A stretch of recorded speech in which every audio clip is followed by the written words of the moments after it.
Hola, muy buen día. Espero la estén pasando muy bien. Me gusta que hoy sea domingo. Es un día diferente. Es culturalmente el Día de las Mamás. Y bueno, todos sabemos de nuestras circunstancias, pero eso no quiere decir que no sea motivo de festejo. El día de hoy voy a hablar de la pluralidad cultural de la Nueva España. Vean cómo hay relación este Día de las Madres. Señoras, muchas felicidades. Les deseo lo mejor, muchas bendiciones, mucha salud, mucho amor, mucha tranquilidad. Este festejo es parte de nuestra pluralidad cultural de la Nueva España, es decir, lo heredamos. Muy bien. ¿Qué relación tiene con esta cultura heredada? Bueno, pues la celebración en esta época se celebra a la Virgen María, que es así como la madre de Jesucristo, y religiosamente es lo que hemos venido heredando generación tras generación. Este tema corresponde a historia para segundo grado. ¿Qué es la pluralidad cultural? Es el conjunto de grupos étnicos que hacen posible la integración de una sola sociedad, en este caso la novohispana. Muy bien, la sociedad virreinal. En sus inicios estuvo integrada por tres grupos, que son los indígenas, los españoles y los africanos. Los indígenas fueron el grupo mayoritario. Sufrió y aún pasa marginación, discriminación y explotación de su fuerza de trabajo. ¿En qué rubros? En la agricultura, la minería y los obrajes. Los obrajes eran como pequeñas fábricas en donde se trabajaba sobre todo la industria textil y la industria maderera, es decir, hacían muebles. Y para la industria textil trabajaban la lana y el algodón. Ahí los indígenas elaboraban muchísimos productos o a mano o con pequeñas tecnologías que llegaban de Europa. Además de trabajar en la agricultura, la minería y los obrajes, tenían que pagar tributo, no únicamente a los hacendados, sino también a la iglesia, que recientemente los había evangelizado a través de las diferentes órdenes religiosas. Voy a mencionar a los franciscanos, los agustinos y los dominicos como las órdenes religiosas más fuertes de este periodo. Aparentemente, jóvenes, los indígenas eran protegidos por la corona española. Esta corona ordenaba a los hacendados y encomenderos que se respetaran los cultivos y las costumbres de origen prehispánico, por considerarlos nativos de este lugar que habían recién sometido. Ahora, por su parte, los españoles socialmente eran el grupo minoritario. Tenían ellos todo el control político, económico y social. ¿Por qué no menciono el cultural?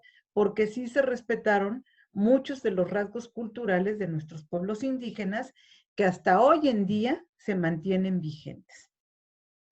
Este grupo de los españoles contaba con todos los privilegios que su misma posición social les permitía. Aparentemente, los españoles no se mezclaron con ningún grupo étnico, cosa que sabemos que es mentira. ¿Y por qué lo digo así? Porque posteriormente va a aparecer el sistema de castas. Y esto va a demostrar que sí hubo una mezcolanza entre un grupo étnico y otro. Pero claro, por su posición social, por los puestos políticos que ocupaban, por sus cargos en la iglesia, pues decían que no, que nada de nada, cuando sabemos que realmente hubo un mestizaje en todos los sentidos, en el cultural, en el social y obviamente en el económico, que es el de mayor interés de los conquistadores y los colonizadores. Los africanos, estos fueron traídos como esclavos porque los consideraban sumamente fuertes y superiores a los indígenas. Los traen para minorar el trabajo de los indígenas que no resistían el peso del trabajo de las minas o el calor de los ingenios azucareros. Trabajar la caña de azúcar es sumamente agresivo para la piel, y la piel morena, aunque nos digan que no, es una de las más delicadas. Entonces trajeron a estos africanos para trabajar en los campos cañaverales del azúcar. Ahora bien, también para trabajar en el algodón, en algunos obrajes, y a diferencia de los indígenas, no tenían ningún derecho y sí muchas obligaciones. No se les permitía nada que correspondiera a un derecho humano.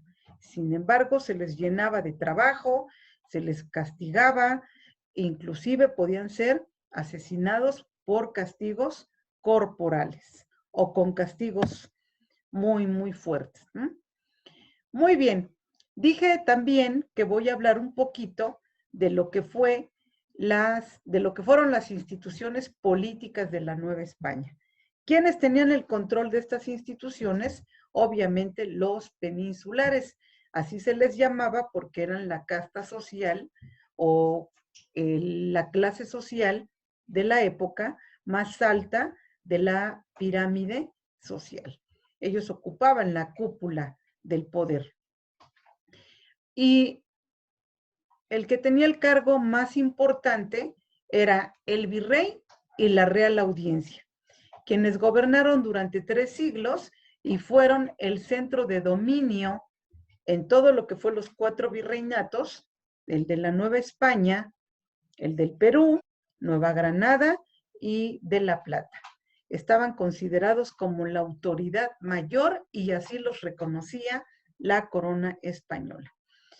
La Real Audiencia estaba considerada como el Supremo Tribunal de Justicia. Su función consistía en impartir justicia civil y criminal entre los habitantes y hacían que se cumpliera la ley por medio de oidores. Había 3 oidores que juzgaban los hechos de quienes eran acusados o de quienes se involucraban en algún juicio. Por su parte, los cabildos eran elegidos por el pueblo, obviamente españoles. Estos cabildos velaban por los intereses locales de los pobladores. Administraban el presupuesto. ¿Qué presupuesto? El que se acumulaba por medio de pago de impuestos o tributos de cada municipio. Perseguían a la delincuencia y administraban la justicia local, y nuevamente ahí pues los españoles eran sumamente privilegiados a la hora de un juicio y los indígenas fuertemente castigados. Los pueblos de indios eran asentamientos humanos poblados solo por indígenas. ¿Qué significa esto? Que los peninsulares los apartaron, los enviaban a vivir a lugares específicos y esos pueblos eran reconocidos por el virrey. Ahí se les educaba con base en la religión católica y además eran controlados porque siempre estaban disponibles para el trabajo que se requiriera.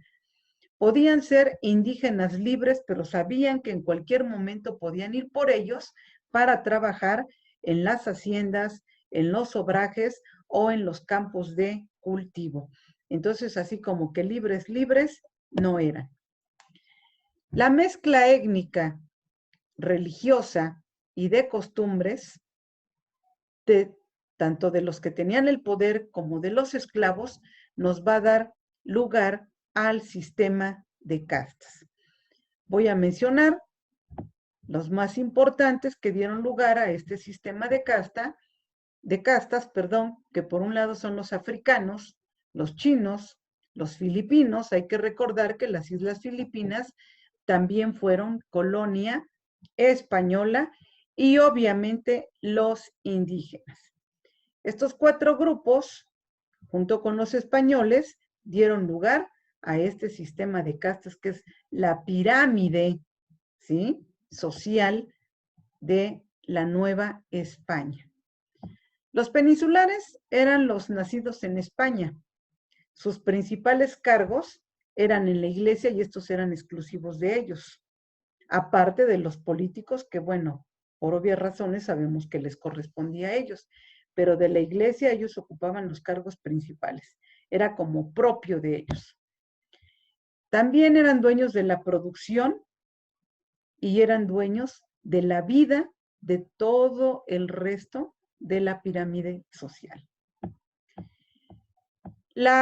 El mestizaje que se da o la mezcla que se da entre español e indígena nos va a dar lugar a lo que son los mestizos.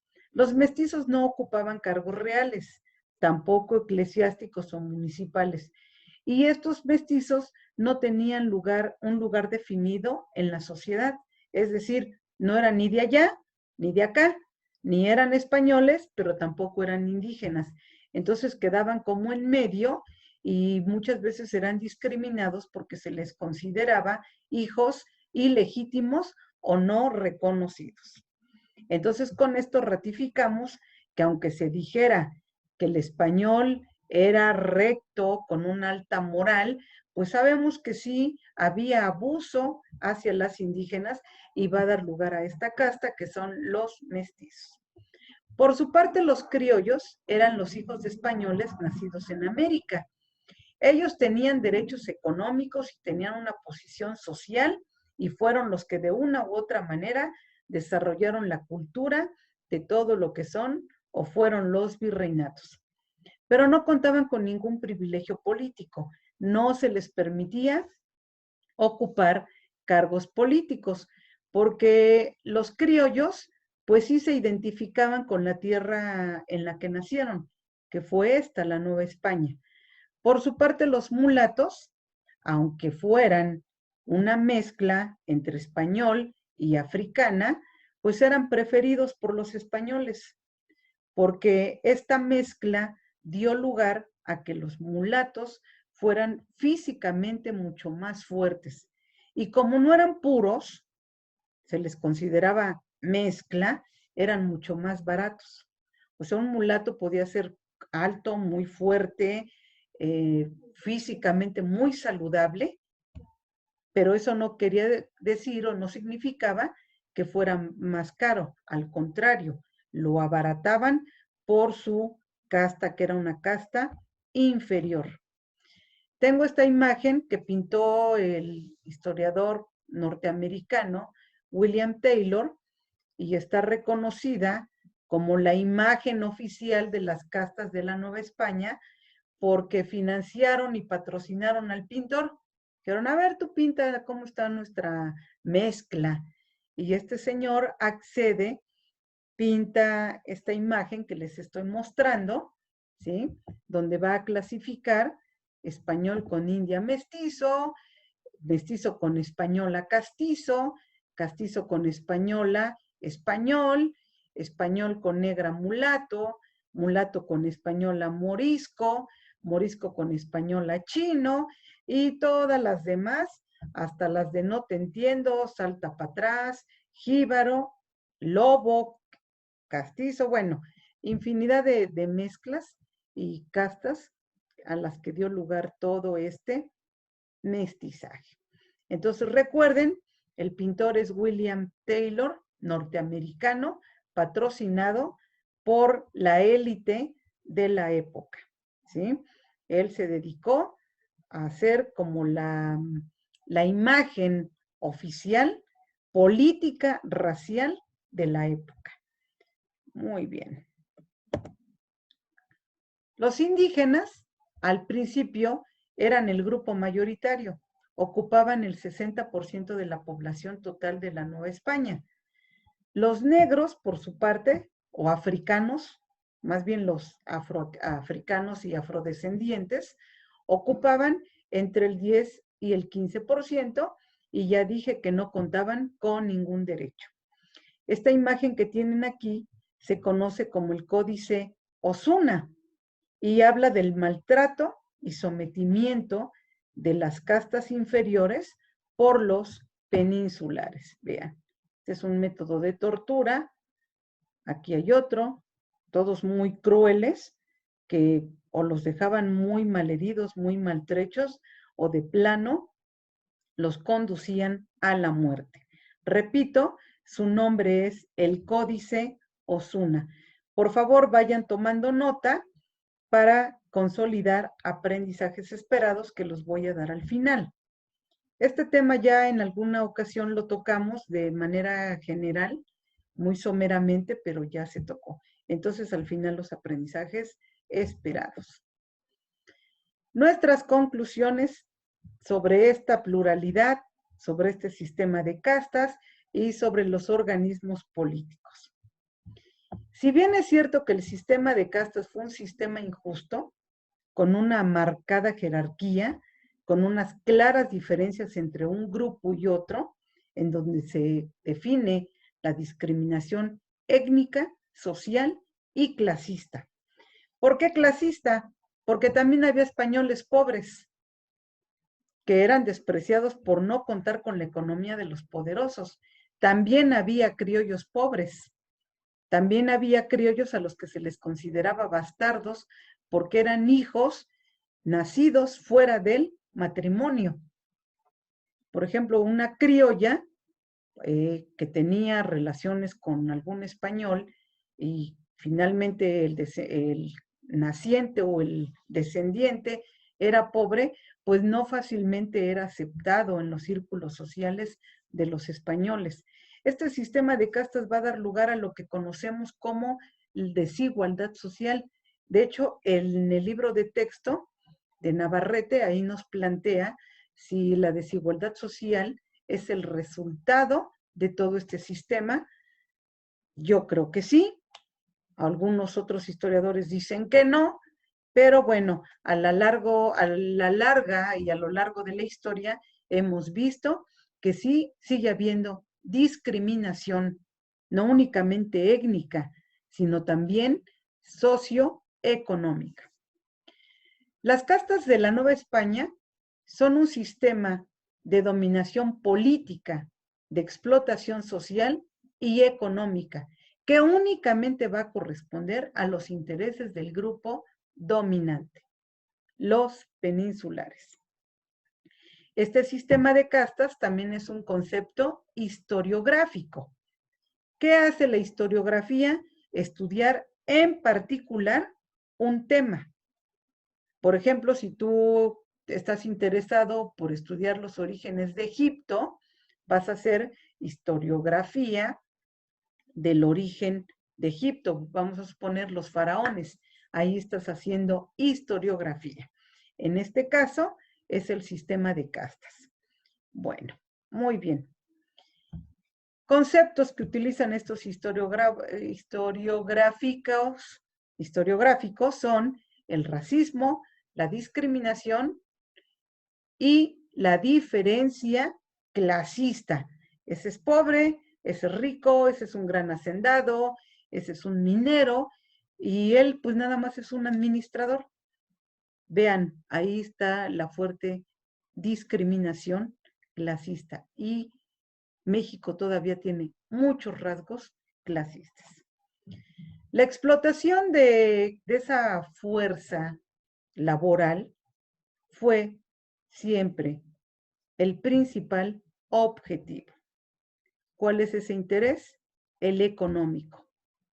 Y el social es el determinante. ¿Por qué? Porque hubo criollos con una posición social por el simple hecho de ser hijos de españoles, por ser herederos de grandes fortunas. Entonces, socialmente, ¿sí? Pues tenían una muy buena posición, aunque no ocuparan cargos políticos. Y hay que mencionar como un agregado que fueron los criollos que por su posición social, cultural y económica hicieron posible el movimiento de independencia. Bueno, vamos a ver lo de los aprendizajes esperados que comenté. Estos son importantes, pero ya creo que ya se los había dado y tiene que ver con la reflexión. El pasado colonial nos hace un país desigual, reflexiónenlo y hagan sus anotaciones en su cuaderno. Otro aprendizaje es reconocer los procesos y hechos históricos del virreinato que han repercutido en la vida de nuestro país en sus 4 ámbitos. En todos ha repercutido. Aunque México sea un país con una inmensa riqueza cultural, también es un país con grandes diferencias geográficas, étnicas, culturales. ¿Qué más les puedo decir? Pues mucho tiene que ver, ¿no? Y obviamente diferentes rasgos económicos entre un grupo y otro. Agradezco mucho su atención. Me da mucho gusto compartir estos conocimientos con ustedes y sobre todo para consolidar los aprendizajes que nuestro programa nos pide. Pásenla bien. Chao.